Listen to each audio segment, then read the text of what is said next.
Today I'm putting two versions of the same line of fragrance from Dior's private line, Gris Dior, to the challenge. One will cost you circa £380 and the other one will save you over £100. Today we're going to discover which one is worth buying, and at the end of this video, as always, I'll be choosing a scent of the day. Come and join me here at Mr. Season's Scent Bar.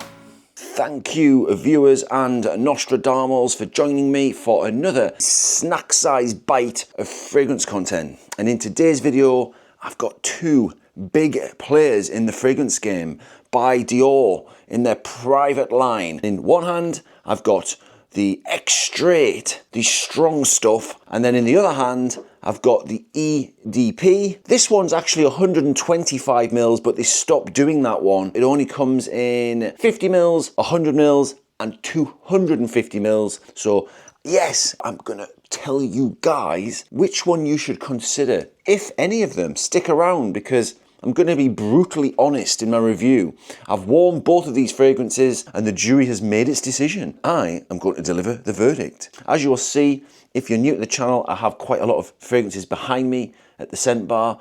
Over 200 fragrances. When I last counted, I think it was a 250 plus. So yeah, I'm quite averse to a fragrance. And look, I am not a professional, I admit that. The channel is rapidly growing. My knowledge is hopefully growing. Your guys' knowledge is hopefully growing. And if you've got any knowledge you want to add to the channel or bring to the party, pop it in the comments. Why am I holding these like dumbbells? No idea. But let's get into it. So we'll start with the EDP. Standard edition bottle, very simplistic, classic mag cap on the top there.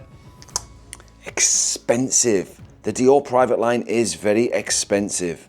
And this is no exception to that. I'll pop the prices up per mil. As I say, this is the 125 mil bottle. They now do a 50 mil, a 100 mil, and a whopping big 250 mil bottle. Let's talk now about the actual essence inside, the juice. I'm gonna spray it on a test strip just so we can experience this together. So I'm gonna grab that now.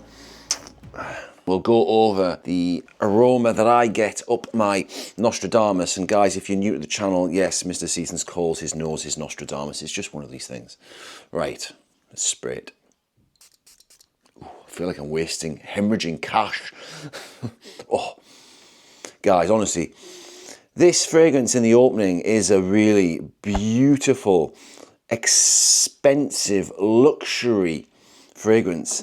It's uplifting, super light, super sweet, super rose heavy. The rose is singing and dancing from the hymn sheet, it really is. And I'm not a huge lover of rose fragrances. I do love Maison Crivelli Hibiscus Mahajad. I'm yet to pick that one up because it's feminine leaning. This one is certainly less feminine leaning than that, but it is still feminine leaning. There's no denying that. This is not a man's fragrance. When I say that, you've got to be careful these days with what you say. I just mean it's not a manly man's fragrance, if that makes sense. Not a super masculine powerhouse fragrance.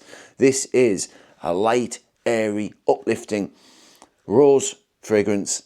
Super stunning, super luxury, super exuberant, super expensive. Oh God, I'm salivating, it's that nice. Oh dear me. Oh. You've got rose, you've got some patchouli thrown in there, and I think the amber really sweetens things up nicely. It's super uplifting, it's super, super unctuous, guys, which is what Mr. Seasons, Nostradamus and unctuous, two words Mr. Seasons uses a lot, and this does fulfill that. Mrs. Seasons likes this fragrance a lot. She said she could wear this all day, she loves it. Great fragrance if you're looking for a his and hers type of fragrance, because I could potentially wear this, for sure. Mrs. Seasons would definitely wear this. Projection, longevity, right. Projection, it's a mid-performer. It's not a huge projector. And that's the way it's supposed to be. It's supposed to be a beautiful fragrance. And it fits that bill. It would make a great office scent, that type of vibe. A great easy-wearing date night fragrance. It's more geared towards a finer event. You're not going to splash it on for nipping down to Aldi or Lidl. Let's be perfectly honest. You get about 6 to 8 hours there or thereabouts of moderate projection, but stick around because we're going to talk about this one next and we'll be able to compare the two. Now, I'm going to say something slightly controversial about this fragrance. If I even smell it from the top, it's got a little edge of somebody who's been at an office all day wearing the fragrance, covering up daily smell. Does that make sense, guys? Pop that in the comments. Am I waffling? Probably. It's got a smell of a slight, not dirty person, but that sounds so bad.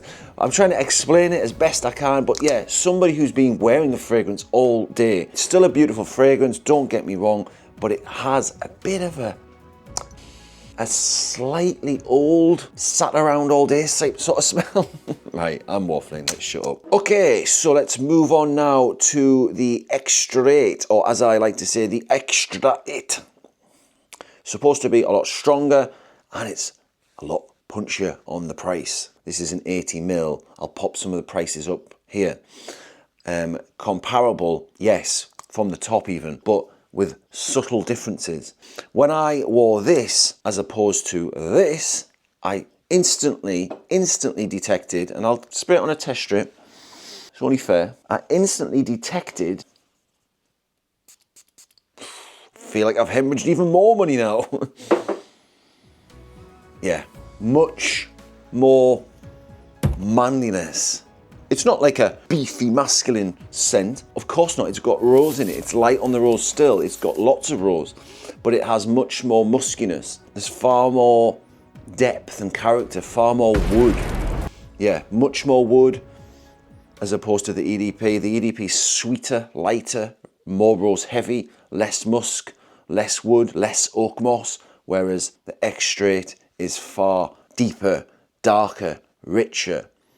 Still got the rose, still got the DNA from the line, but it just has much more character. This would definitely be more geared towards Mr. Seasons for sure, although it still is, no denying, slightly feminine leaning. Performance-wise, far more performance, far more bang for your buck, but you would expect that, wouldn't you? I mean, after all, the price tag, £280 British there or thereabouts, is a punchy price to pay for 80ml. I got a good solid 10 to 12 hours on this fragrance. I put it on the back of my hand, I went to bed, and the next morning I could still smell it. However, it does fizzle away after a few hours into a very subtle skin scent, so the longevity is excellent, but it is more of a skin tone, that type of vibe. So I suppose you have to question, does the extra money warrant the performance? We'll come to that in a second. But yeah, they're the two fragrances I recently tested. Have you got these fragrances? I would love to hear from you guys. Please do drop a comment if you've got these fragrances, if you agree with my opinion. My summary of these two fragrances is probably this. If you love rose fragrances, you're not going to get that much better than these two. Hibiscus Mahajad, in my opinion, if I was going for a rose fragrance, I might reach for that probably more than I would this. However, it's a bit too feminine as well. Whereas this, the Extrait, I could possibly see myself wearing. However, I have thought about this long and hard, and I think this fragrance is very similar to another fragrance in my collection, Tom Ford Black Orchid. Not in scent profile, by the complexity and factor that this is the type of fragrance I've had sitting on my shelf for months, and I've never worn it. I could end up picking something like this up and thinking to myself, when am I actually going to wear this? The answer honestly is, I don't genuinely know. I suppose if you've got a female in your life, this could be a perfect gift, a type of his and hers gift, and us guys just sometimes have to sacrifice a bit of that masculinity and get in touch with our feminine side, and this fits that bill perfectly. And am I going to get in touch with my feminine side today? Is this going to be my scent of the day, and which one will I pick? Well, I think you probably already know the answer.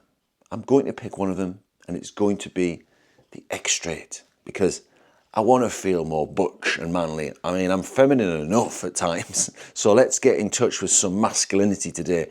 That's going to be my scent of the day. I'm going to pop this on. Romantic fragrances for sure. They are beautiful fragrances. I hope I've described them as best I can. Not super professional yet, but we're getting there. Thank you for getting to this point in the video, and if you haven't, you've enjoyed it, please do like it, please do comment, please consider subscribing, it's completely free. I'm trying to keep up with daily-ish content. If I'm not doing shorts, I'm doing little 5-10 minute snippets, and we'll just build it up baby slowly. Yeah, that's all for now. Mr. Seasons is signing out. That's 2 fragrances by Dior. Gris Dior, good rose fragrance, very nice. I prefer the Extrait. Mr. Seasons prefers the EDP. It is what it is. Right, goodbye.